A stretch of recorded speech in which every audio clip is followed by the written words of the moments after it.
Alright guys, this is just a video on a really quick and really simple phone stand that you can make just out of a coffee cup. I've been using this phone stand for 6 months and there's not much wear and tear. It's going to last me another really long time. And that is why I went out and pick a cup that you like, because you're going to be seeing this quite a lot.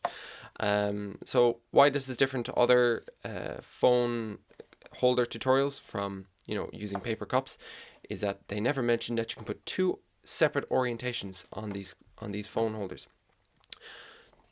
The one that's straight up, this is great for presentations because you can prop it up in books and you can get it up to eye level.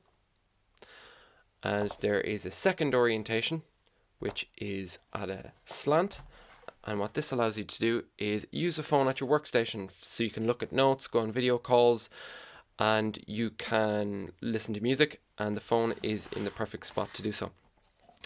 And as you can see, plastic and disposable cups, they are inherently light and they have a tendency to fall over, which can damage your phone.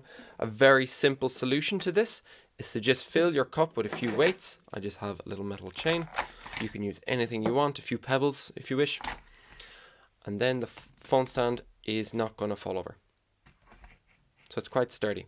So I hope that helps.